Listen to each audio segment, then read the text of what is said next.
So let me get this straight. You want to do a documentary on the Union Tavern and the people surrounding the area? Yep. Yeah, sure. I can see that.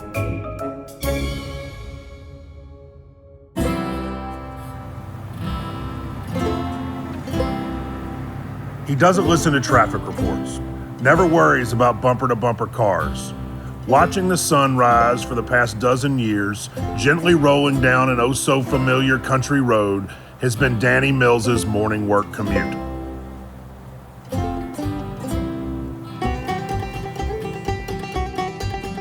As a boy, as a young man, he had plenty on-the-job training, readying the historic Union Tavern for business. His father, Paul, handed over the reins after taking care of customers here for more than a half century.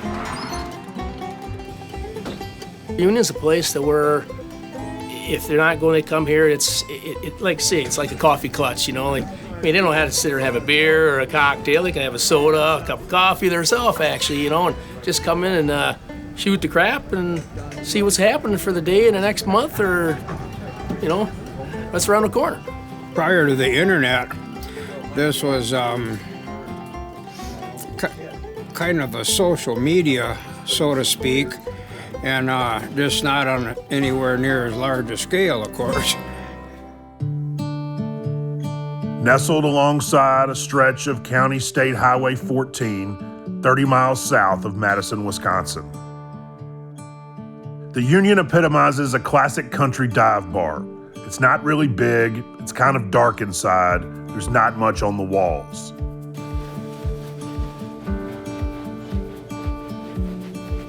Over the decades, new owners have come and gone 60 times now. Early proprietors ran the Union as a stagecoach stop, then a general store, at one point a hotel, then it became a tavern. Been that way now for better than 90 years.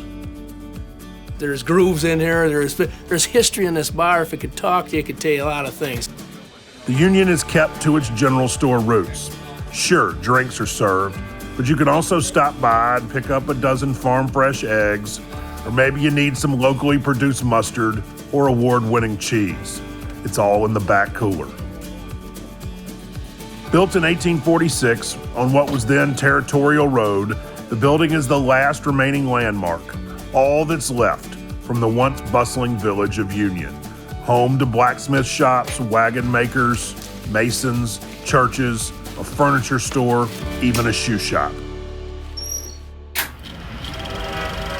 It was a boom town until 1863, when railroad barons would change the face of Union forever.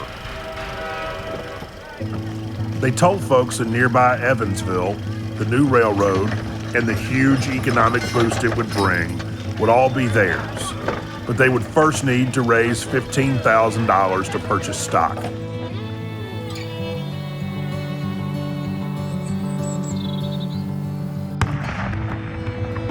Frantic housewives wrote husbands off fighting the Civil War for help, and funds were secured. Big time for Evansville, a bust for Union. The Beloit to Madison rail line ended up missing the village of Union by just 2.5 miles.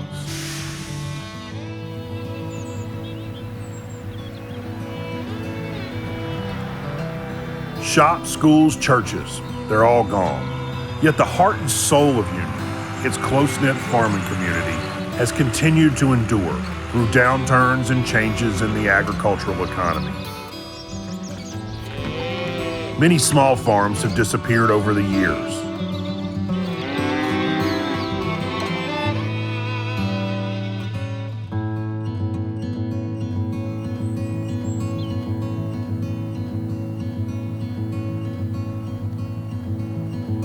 A farming parts dealer just south of the Union recently shut its doors. It once resembled an implement graveyard. This is where longtime Union resident Dickie Arndt spent his career, keeping his farming neighbors operational for 32 years. He knew them all and their families. Around here, it's much more than business relationships you develop. They always swore by me because they kind of thought that was handy. I could go get them parts all the time, and which I did. And my ma always told me what comes around goes around, and that's the honest to God truth. I don't care what anybody says. Dickie spent his formative years growing up in a house right next door to the Union. As a kid, he used to mop the floors, fill the cooler. He climbed the tavern ladder all the way up to bartender, bearing witness to some mighty strange events from that perch above the stools. The neighbor guy from up the road here said, Quam, he was young and he caught a baby coon and he had it raised up, and the coon got up on the bar and he was going right down on the line and stirring everybody's drinks. And that was kind of funny. Everybody looked and they thought that was crazy.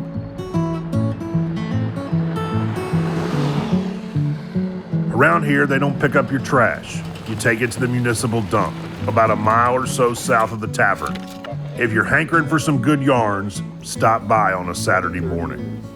Folks chew the fat, kick it around, providing insights on international incidents, the Green Bay Packers, and even politics.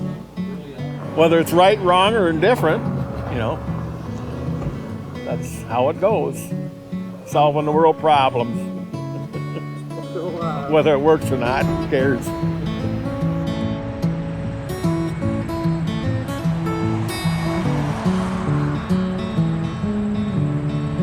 While they stay in touch with what's going on elsewhere, they want no part of it. Hordes of people, traffic jams, work cubicles, strip malls, urban sprawls, sirens, noise, the prospect of living a lonely life where you don't know your neighbors. A respectful no thank you from those who call this home. Like it was for so many generations past, the Union remains their gathering place. Very much a Midwest version of Cheers. Sam, Norm, and Cliff may not be here, but this is a place where everyone really does know your name. You might enter as a stranger, but you'll leave as a friend. I actually had a flat tire, and they came out and even helped me, and I didn't even have to ask. They saw me outside, and they came out and asked me if I needed assistance. I like the corny rope lighting. I like the obnoxious sponge painting in the bathroom, and you have to hold down the handle to the toilet to make sure it flushes. I don't see many people here on their cell phones. People here are talking to each other. People here are genuine and generous.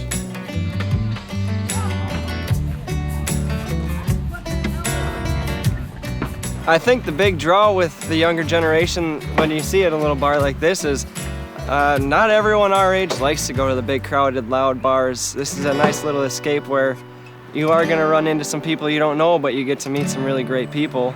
Drinks are cheap. It's always a good time.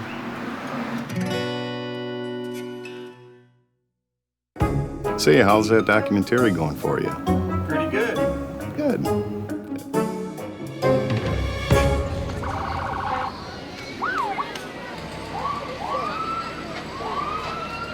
July 4th. The place is Mary Brzezinski's home, just south of the Union Tavern in Evansville, the city that all those years ago got the railroad. Nobody can pinpoint the year this tradition started, but for as long as anyone can remember, Mary, a generous, kind-hearted patriot, has opened her house to family and friends on the nation's birthday. She grew up on a nearby farm and never strayed from those important connections we make when we are young. This is still her community.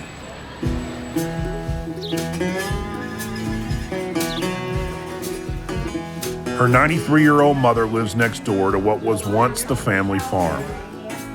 Mary stops in 3 times a day. She's one of her mother's caretakers. And I guess it depends on how you look at it, but she's, in many ways, also the community's caretaker. Owner Danny Mills may be the engine that drives the Union Tavern, but Mary, the head bartender, is the heart and soul, and it has been that way for decades now. She's been around here for 30 plus years, and everybody in the community knows Mary. She's out there, she'll help you. Anything you need, she will do it for you. I mean, we hold parties here. She cooks, then she cleans this place. She goes way out of her way to help people out in this community. She did a lot for me, and I would miss her if she wasn't around here. Believe me that, I'll tell you. We did not want to say, let's stop at the bar on the way home. We just developed church. And so people would say, are you going to church? And we said, yes, we're going to see Mother Mary. And she's phenomenal. So we'll keep going to church as long as I live. Mary's one of the best bartenders, and here she is, that I've ever had. If you order a hamburger here, it's one of the best hamburgers around. They cook it in their pizza maker, and Mary will bring you at least a half a dozen spices, condiments, horseradish, whatever it is, and she's always happy and she's always friendly. Even if you're a first-timer from a big city, Mother Mary will quickly make sure you feel welcome.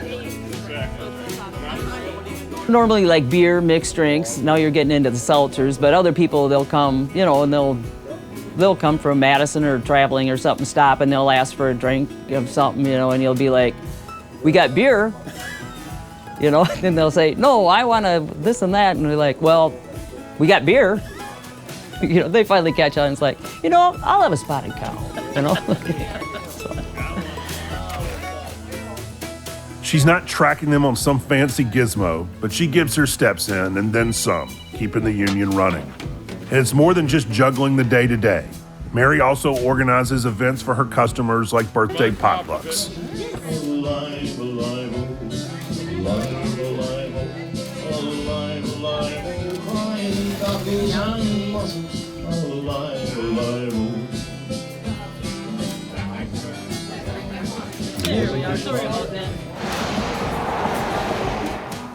The back cooler gets bonus attention every Friday. That's when Mary holds the time-honored, always popular meat raffle. Number 4 for the meat. A game of chance where lucky winners get to choose their favorite cuts to take home. 103. For the hardworking farmer's daughter, knowing everything about everyone who comes through the door is as much a calling as it is a job. She takes pride serving her community, which includes dishing out some excellent bar food. Order whatever you want, as long as it's pizza or a burger. Choices used to be spelled out on the old menu. We had one, but the hamburger was spelled wrong. It was a paper plate that hung up there for a couple of years, and finally we took it down.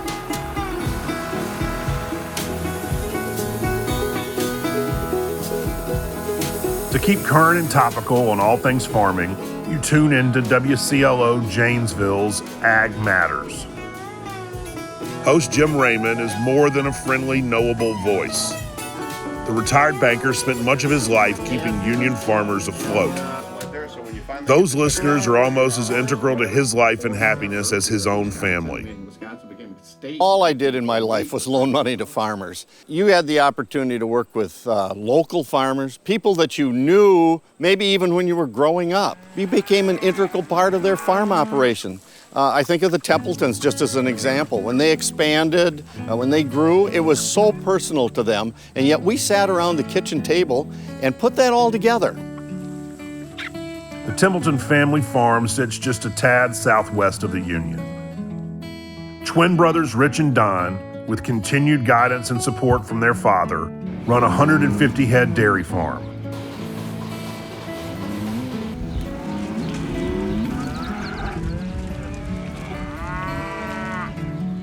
On the other side of the Union Tavern, to the northeast, you'll find the George family farm. Jeff and Patty tied the knot 35 years ago, and they raised their 3 kids here on the farm, and there are now 4 grandchildren pitching in with the chores. Both families, the Templetons and the Georges, know a lot about working the land and a lot about that historic watering hole between their farms. Living on a farm is pretty awesome. We are really lucky for what we have here. We eat our own beef. We eat our own chickens that Jeff raises and all the vegetables, and we're content here. Farming's a lot of hard work, and so we're good where we're at right now.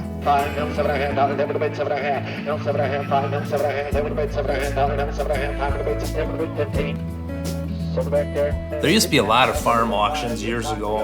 After every auction, that parking lot was full. That's where everyone went to talk about the auction and wondered who got what or who paid too much or who got a deal. People would just run to Union to shoot the crap and learn what was going on in the neighborhood. You can go down there and, oh, what's the news? Oh, did you hear this and this and that? Oh, really? Oh, no, I didn't know. Gee. So it's really a gathering place for people that want to go to learn what's going on in the neighborhood. And you may not go there wanting to learn, but you're going to learn something. It is so crazy to go there because it's local. There's not a whole lot of people that come there that are new. They always will say, I've driven by this building 100 times and I always wondered what it's like in here. I wish I would have stopped sooner. And everybody's nice to that person. Nobody looks at them like, who are you? Everybody kind of wants to know where they're from. Where are you from? What do you do? And they become friends, and then they start coming in more and more and more. And everybody is welcome at Union. Nobody gives a strange eye to anybody.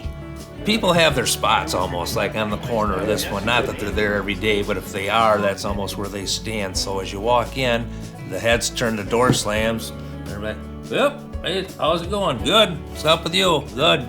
And you go sit down, and then as soon as you're, say, Mary, say I'll have somebody down there. I'll get that. In fact, get everybody one.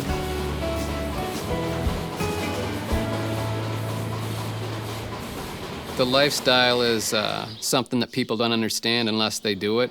I start at 3:30 in the morning and don't get done till sometimes 9 o'clock at night. You ask if if I'm content. Yeah, I wouldn't want it any other way.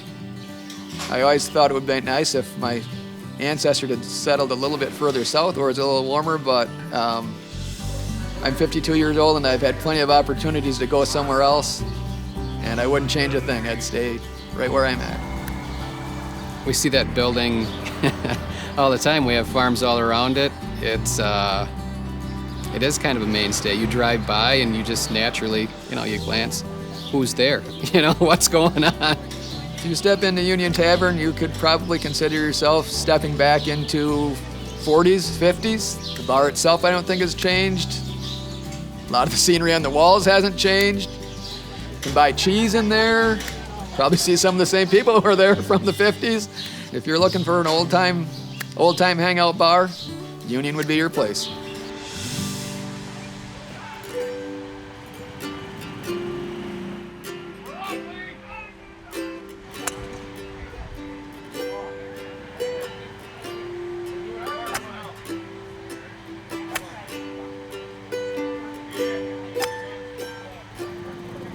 So my Union opened today. This is my 34th year, and it just, a lot of my customers come to it, people out of town come to it, their friends come to it.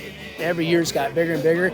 It's kind of a last big thing in the summer. Jim Beam is as good as any.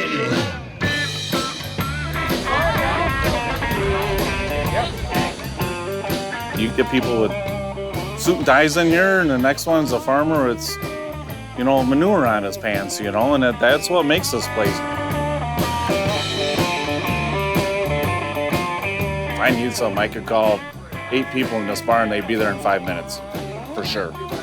I got no doubt in my mind. It's like the Cheers of Boston here. It's Union. There's only one.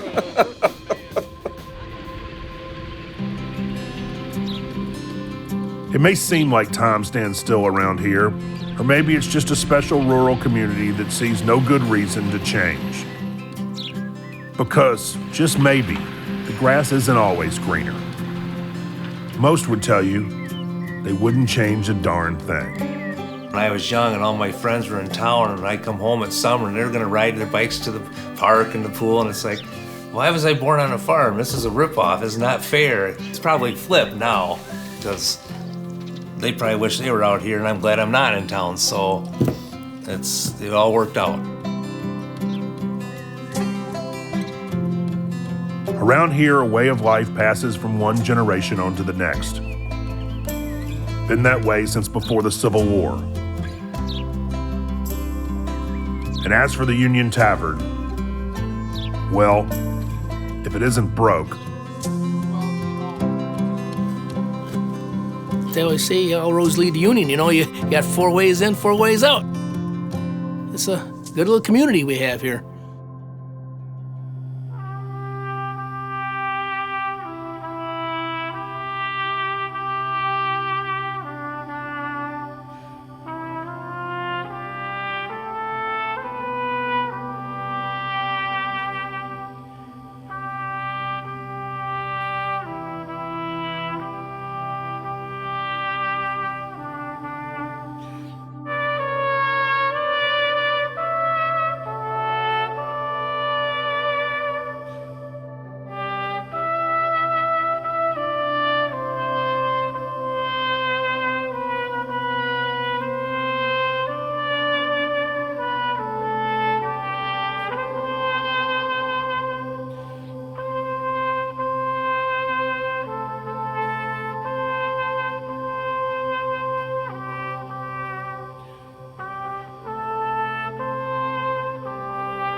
Well, I hope you found what you were looking for in your documentary.